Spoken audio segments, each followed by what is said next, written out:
नमस्कार दोस्तों, कैसे हैं आप लोग? मुझे कुछ दिनों से कमेंट्स आ रहा था कि सर अब गोल्ड ईटीएफ के बारे में पहले तो वीडियो बना चुके हैं। तो गोल्ड जिस तरीके से क्रैश हुआ, क्या फिर से गोल्ड रिकवरी कर सकते हैं? देखिए यहाँ पे इस वीडियो के अंदर मेरा मकसद ये नहीं कि मैं आपको कोई रिकमेंड करूँ। मेरा मकसद ये है कि आपको मैं वो समझा पाऊँ कि कोई भी एसेट क्लास में अगर आप काम करते हैं, तो उसको सबसे पहले समझना पड़ेगा। देखिए गोल्ड एक ऐसे एसेट है जो ऑल ओवर वर्ल्ड में इसी के ऊपर ट्रेड किया जाता है। देखिए आप सभी जानते हैं हर कंट्रीज में अगर कोई भी ट्रेड किया जाता है वो डॉलर में किया जाता है। तो डॉलर जब रसिया और यूक्रेन के साथ जब युद्ध स्टार्ट हुआ, मतलब जो कंट्रीज के साथ मतलब युद्ध स्टार्ट हुआ, तब अमेरिका ने क्या बोला कि आप युद्ध बंद करो, नहीं तो मैं आपके ऊपर बहुत सारे सैंक्शन लगा दूंगा। तो फिर भी रसिया ने बंद नहीं किया, उसके ऊपर अटैक करते रहे और इस कारण के वजह से अ, अम, अमेरिका ने क्या किया, उसके ऊपर बहुत सारे सैंक्शन लगा दिया। उसके साथ-साथ जब अमेरिका के पास जब डॉलर का रिज़र्व था रसिया का, जब वो माँगा, तो वो भी नहीं दिया। तो उसके ऊपर सैंक्शन लगा दिया और वो डॉलर भी नहीं ले पाए। तो यही कारण के वजह से चाइना और भी बहुत सारे इंडिया और भी बहुत सारे कंट्रीज़ ने देखा, यूरोप के बहुत सारे कंट्रीज़ ने देखा कि अमेरिका इस तरीके से किसी भी कंट्रीज के ऊपर कर सकते हैं। इसीलिए क्या किया, हर कोई गोल्ड खरीदना शुरू किया। तो इस कारण की वजह से गोल्ड स्काई रॉकेट जैसे परफॉर्मेंस किया। अगर आप गोल्ड की एक बार चार्ट देखेंगे तो यहाँ पे मैं वन मंथ के चार्ट कर देता हूँ तो आपको और भी क्लियर हो जाएगा। देखिए रॉकेट जैसे परफॉर्मेंस किया। कोविड के टाइम में कंपनी का मतलब गोल्ड का प्राइस था सिर्फ 1200 आउंस के आसपास, तो डॉलर आउंस के आसपास, और 1200-1100 के डॉलर के आउंस के आसपास, और आज हाई किया है, मतलब आज मतलब पिछले मंथ में हाई किया है 5500 के आसपास और ऑलमोस्ट 5 टाइम्स। तो लास्ट 5 ईयर्स में 5 टाइम्स गोल्ड आज तक कभी नहीं दिया। तो इसमें बहुत सारे लोगों का कंफ्यूजन है, क्या गोल्ड सचमुच में और भी ऊपर जाएगा, क्या यहाँ से क्रैश हो सकते हैं? तो मैं पहले ही बता दूं कि गोल्ड एक ऐसे एसेट है जहाँ पे करेक्शन होने के बाद भी फ्यूचर आपको हमेशा स्टेबिलिटी देते हैं। क्योंकि गोल्ड, हर कोई कंट्री अभी गोल्ड बहुत ज़्यादा मतलब खरीदारी कर रहा है, इसीलिए खरीदारी कर रहा है क्योंकि डॉलर की जो डिपेंडेंसी है उसको घटाने के लिए, और मतलब जो अमेरिका का जो तानाशाही है उसको बंद करने के लिए इस तरीके से डिसीजन लिया जा रहा है। तो मेरा ओपिनियन क्या है गोल्ड के ऊपर, देखिए जब मैंने डेटा पॉइंट्स आपके साथ शेयर किया, मैं Tata gold exchange traded fund जो ईटीएफ है इसके ऊपर काम करता हूँ। तो टाटा गोल्ड ईटीएफ के ऊपर इसलिए काम करता हूँ क्योंकि इसका प्राइस बैंड भी कम है और टाटा एक ट्रस्टेड बैंड है।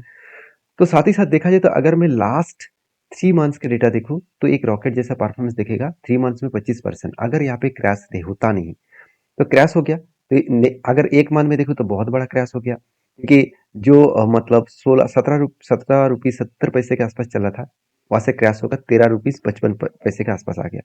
तो बहुत बड़ा क्रैश देखने को मिला। उसके बाद थोड़ा सा रिकवरी हुआ, फिर से क्रैश हो गया। देखिए पहले भी इस तरीके से क्रैश हुआ था, उसको रिकवरी करके टॉप में गया, फिर से क्रैश हुआ, उसको फिर से रिकवरी करने का कोशिश करा। तो मेरा कहने का मतलब है, अगर आप स्मार्ट इन्वेस्टर है तो ये हर किसी इन्वेस्टर के लिए एक अपॉर्चुनिटी है क्योंकि गोल्ड मान के चलिए टॉप लेवल में है। तो टॉप में अगर आप कोई भी यहाँ पे डिसीजन ले कि हाँ मैं कुछ क्वांटिटी एडिंग करूंगा, तो यहाँ पे तो डिसीजन ठीक है, मगर सबसे बड़ी डिसीजन ये है कि जब वो क्रैश करे, जब सस्ते में मिले। क्योंकि वॉरेन बफेट जी ने कहा कि जब लोग मतलब फेयर एंड ग्रीड में होते हैं तो उस टाइम आप चुपचाप बैठ जाइए। जब मतलब देखा जाए तो लोग ये सोच रहे हैं कि अब क्या होगा, अब क्या होगा, मतलब सारे सब कुछ खत्म हो जाएगा, तो उस टाइम आपके लिए अपॉर्चुनिटी होते हैं।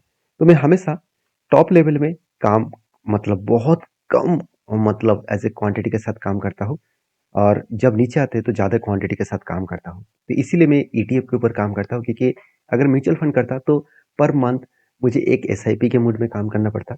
तो ईटीएफ में काम करने का एक ही फायदा है कि आप सस्ते प्राइस में जब किसी भी एसेट क्लास में आपको अपॉर्चुनिटी मिले तो वहाँ पे ज़्यादा क्वांटिटी आप ऐड कर सकते हैं। देखिए हर किसी का अलग अलग ओपिनियन होता है, ये मेरा डिसीजन है, मेरे डिसीजन को आप पॉजिटिवली मतलब जरूर लीजिएगा और इसको आपके हिसाब से रिसर्च करके काम करिएगा। क्योंकि इस ईटीएफ के ऊपर मेरा पॉजिटिविटी इसीलिए है क्योंकि एक छोटा मोटा तो ईटीएफ है नहीं। देखिए जब मैं स्टार्टिंग किया था तब 575 करोड़ का टोटल एयूएम था, मतलब एसेट अंडर मैनेजमेंट था। तो आज ये 2000 मतलब ऑलमोस्ट 800 करोड़ के आसपास एईएम बना। तो यहाँ पे एईएम बहुत ज़्यादा हो चुके हैं, और भी बनने वाला है फ्यूचर में। और इसका एक्सपेंड रेशियो भी 0.40% के आसपास है। इसका मतलब अगर म्यूचुअल फंड में अगर गोल्ड खरीदारी करने के जाएंगे तो आप एक्सपेंड रेशियो ज़्यादा आपको देखने को मिलेगा। तो देखिए इसीलिए मैं इस कंपनी मतलब ईटीएफ के ऊपर ज़्यादा भरोसा करता हूँ। बाकी आप किसके ऊपर काम करते हैं गोल्ड के ऊपर, जरूर मुझे कमेंट्स करना। देखिए आप जो देख रहे हैं कि एक साल में 87% इस ईटीएफ ने रिटर्न दिया, 6 मंथ में 53% रिटर्न दिया, 3 मंथ में 29% रिटर्न दिया, इसको देखकर खुश मत हो जाना, क्योंकि ऐसे रिटर्न आपको हर साल में हर टाइम में मिलेगा, ऐसे बिल्कुल सोचना मत।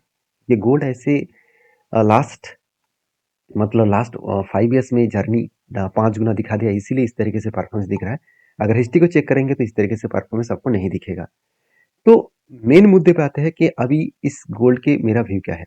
अगर मेरा व्यू बता दूं, देखिए मैं एक हिस्ट्री को जब चेकआउट किया तब गोल्ड ने फर्स्ट जब एक लंबा जर्नी दिखाया, तब जर्नी था 1978 में। 1978 से लेकर 19 मतलब सॉरी हाँ 1980 में। तो लास्ट 3 ईयर्स में जो हाइस्टली जर्नी किया लोअर साइड से टॉप लेवल तक करीबन 600%। उसी तरीके से फिर से बिग क्रैश हुआ।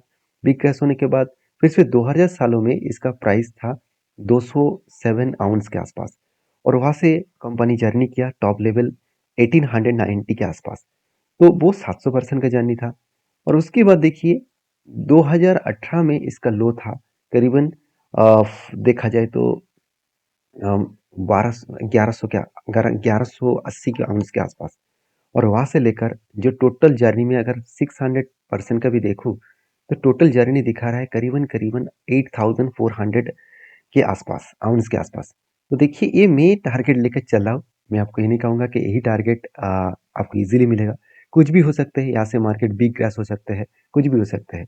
फिर भी मैं कहूँ कि मैं जब हिस्ट्री चेक किया तो जब जब लो किया वो प्रीवियस लो में नहीं आया। मतलब प्रीवियस में जो लो था उस लेवल तक नहीं गया। तो इसका मतलब वो अगर लो भी करे तो प्रीवियस जो हाई लेवल है उस लेवल के नीचे तक ही आ सकते हैं। बाकी ये मार्केट है, कुछ भी हो सकते हैं। आप सारी चीज़ों को समझ कर सीख कर काम करें। तो मैं तो इसके ऊपर हमेशा एसआईपी मोड में काम करता हूँ। जब सस्ते में मिलता है और भी क्वांटिटी ऐड करता हूँ, और भी सस्ता में मिलेगा तो और भी क्वांटिटी ऐड करूंगा। तो मैं आपको जरूर एक बात जरूर कहूंगा कि आप गोल्ड सिल्वर इस तरीके से कोई भी अगर मेटल से कमोडिटी सेगमेंट में काम कर रहे हैं तो कभी भी एज ए लामसम काम मत करिएगा। क्योंकि लामसम करने से क्या होगा, आपको मान के चलिए टॉप लेवल में आपका खरीदारी हो गया, उसके बाद बिग क्रैश हो गया, तो उसमें तो क्वांटिटी ऐड नहीं कर पाएंगे। अगर आप एसआईपी मोड में कर रहे हैं, मान के चलिए आप SIP as a mutual fund के माध्यम से कर रहे हैं, तो वो अलग बात है। अगर आप ईटीएफ के माध्यम से कर रहे हैं तो आप नीचे लेवल में ज़्यादा क्वांटिटी ऐड कर सकते हैं। तो यही है ईटीएफ का पावर। तो बाकी आप समझदार है, समझदारी से काम लीजिए। मैं तो पॉजिटिव हूँ। आपकी क्या राय है जरूर कमेंट्स करना। वीडियो अच्छा लगे तो लाइक करना। Thank you.